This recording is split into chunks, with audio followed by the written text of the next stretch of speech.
Hey there, all you string picking guys and gals. Oh, wait, that's the wrong channel. Sorry. Uh, sorry about that, Casey. Like and subscribe, by the way. Any of you that already subscribed to Casey over at String Pickers will get that. Anybody who doesn't, I'll include his link below. You should go check him out. I'm going to be talking about him later, as well as a few other folks. Let me get these off. And we'll just go through a couple shout outs quick before we get to what the main focus of this video is, which you can see in the thumbnail.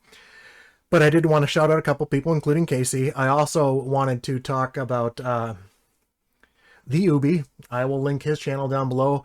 Brother, I owe you huge for helping me sort out some of the sound issues. Remains to be seen. When I edit this, perhaps I will take that back, but it's definitely not your fault. It's all user error here. I work with computers on a daily basis, so I eventually would have figured it out, but Ubi, you saved me a literal crap ton of time fiddling with settings and everything to try and figure out what the hell I was doing wrong. So thank you for that. Let's also give a shout out to Bill over at Guitar Pit of Horrors, another channel you should check out. Between him and the Ubi, they do some of the most fun lives on YouTube that I've ever attended. And also just a shout out to Bill for his video where he did like a virtual window shopping trip, because that's kind of what I want to do to talk to you guys about pedals. And finally, you know what? Let's give Timothy Richards a shout out. Timmy70. I'll link his channel down below. No reason, just because I can. Love you, brother. All right. So we're past the shout outs there.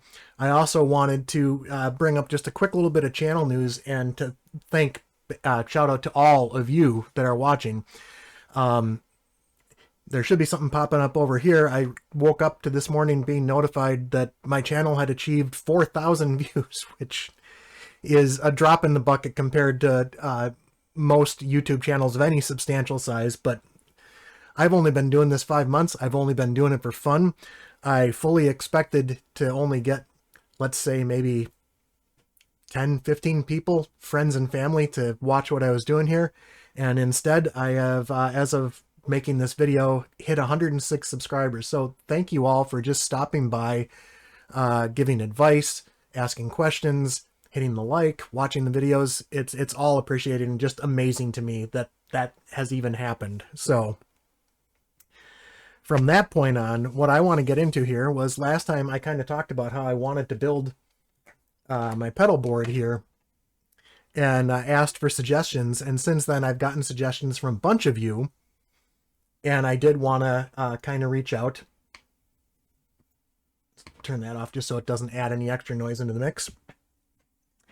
I did want to kind of just look at a couple things since then, and that's where we come to Casey too. And if this is going to work right, I've learned a couple of new tricks here. We'll see. All right, so what I'm sharing with you is an Amazon list that I made of several of the pedals or types of pedals that had been suggested to me. And I kind of want to go over them with folks and see if you agree, maybe get some other suggestions. But first, just a few parameters here. Number one, why are we looking at budget pedals? Well, I'm not big into pedals. I haven't done it yet, so I kind of want to build an affordable pedal board here, trying to avoid a term that's going to get me in trouble with another channel. And just see if this is something I like, because at that point I can reach out to you guys and ask, hey, I really like this kind of thing. What is a better version of that pedal? Number two, let's face it, Christmas is coming up. I can't afford to be paying $200 and upwards per pedal for things just to try things out. So that's where the affordable stuff comes in. Why mini pedals? Well, let's take a look. This is all we got here, guys. Just this little space. I don't want to have too much in my way here. And I've already got the distortion, the noise gate, and the looper, so I'm looking at some other things to try and fill out this pedal. We've only got 14 inches to work with here. Oh, grow up. Okay. Yeah, I heard it. Anyhow, let me switch over to the other screen so I won't be able to see myself. This could be awkward. So this first guy here, that's more of a wish list for me. I had seen a couple reviews on this. I've been looking for something to have for maybe a little travel amp / pedal, and this also works with headphones. That's not for the board. That's just for me. I'm hoping that by the time Santa rolls around and gives me some money, that these might be back in stock. The next one we were looking at This is where Casey comes in. I had noticed in one of his videos that he had been using this pedal on his pedal board, and asked him about it, and he very graciously pointed me to a video that he did on this pedal as well, which I will link in the comments, in the description, not the comments, which I will link in the description, as well as Casey's channel. For those of you that don't know, Casey, his channel, he has a wicked sense of humor. He is funny. He does great gear reviews. He does demos on mods, a lot of very informational videos as well, with a great sense of humor. You should go check him out. Actually, you should check out everybody I linked. So in any case, this pedal itself is an amp sim in a pedal. It's got different presets. What I liked about this one, besides the price, was the fact that it also had bass cab simulations, and I'm possibly looking at getting a bass in the future, and it would be kind of nice to be able to have something to use with that to start building some of my own backing tracks, so I don't have to borrow like I did in the jam at the beginning of the video here. Casey's video really showed off some of what this could do, and I think this would be a good add in addition to having my Pocket Master over here to go back and forth to compare the different type of things, you know, analog pedals, but I still need some kind of quote-unquote amp to feed it through to get into my audio interface, and that's where this would come in. Hot dog, that worked. All right. The next one, because we're trying to save space, is a multi-effect with chorus, flanger, tremolo, phaser, vibrato, a bunch of other different effects all in one pedal, which I figured would be great because it would save me a little bit of room.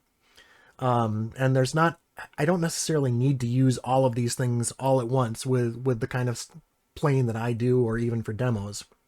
The next one I was looking at was an equalizer. I liked this one. Actually, I liked all of these because of the price, but as I'm going along, take note of these. If anybody has any other suggestions that fall into a budget range that you might, or cautionary tales about any of these pedals, and say, dude, avoid that one because it's going to give you a bad experience and probably put you off of that type of pedal. Anyhow, sorry, I tend to wool gather and get off track a lot. If you've been here, you know that. An equalizer is a pedal that I've read about and seen from a lot of people. I've also played with digital versions of that in my in Reaper, and an equalizer is pretty useful. This one has 7 bands, which is kind of neat for a mini pedal size. It sits sideways, but I think it would give me a lot of options that I could make up for not having as many different pedals. These next two kind of fall into the reverb. I do know that I do need some sort of reverb, but these both got pretty decent reviews looking at the reviews. This one, however, does save me another space by including a delay, and a delay was another thing that was mentioned by a few of you guys in the comments of my last video. So I might head towards this one for that, filling that niche, and also be aware I'm not buying all of these at once. That's not going to happen anytime soon, but if anybody has any ideas which one I should get first to add to the board to start to build, that would be another great suggestion to include in the comments. The next thing up was a compressor, and I've got 2 different options here. I'm kind of including the Amazon one just for comparison to look at. I would prefer to stick with just different ones. Also, I like the price on this one better. I really need to go back and look at the Ubi's live where he talked about compressors and what compressors do, because I get the concept of it, but I don't necessarily know what I'm doing with it, which is another reason for getting pedals, so I can kind of tweak and play with it. Last couple in the list, a mini pitch shifter pedal.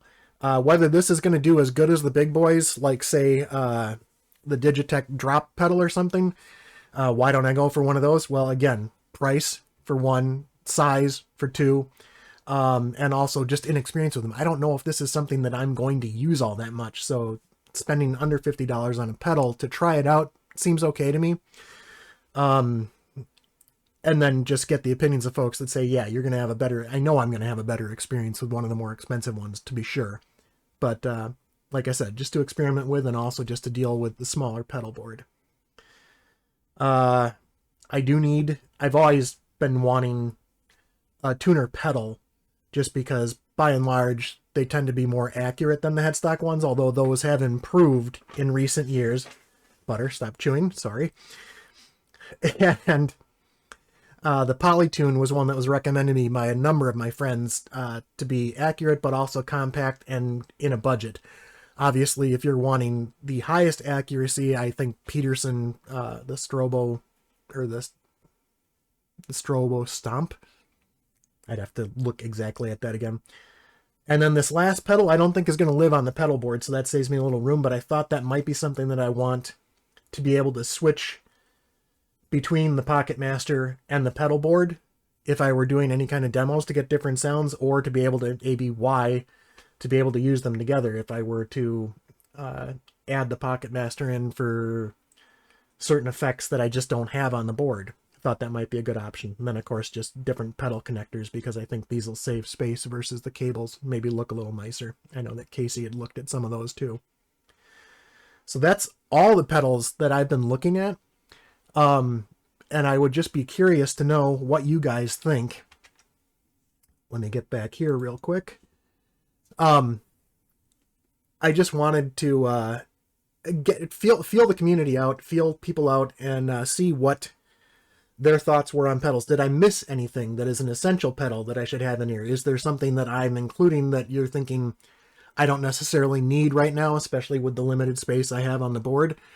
Or things that I should just consider for the future. So if I get to this and get to liking this, which, knowing my personality, I probably am, then I may have to build a bigger board with more expensive pedals down the road just to try some things out. But I just thought this was going to be a neat experiment. I thought it'd be something neat to share with you guys. And I just look forward to all the suggestions I'm going to get for you. Again, getting back to the channel, the subscribers, the views, everything else. Thank you all so much. Pay no attention to the rabbit chewing stuff under my desk. This is life with pets, I guess. Back to what I was saying. I want to thank you guys all for being along for the ride. One of these days I'll get him on the screen with me.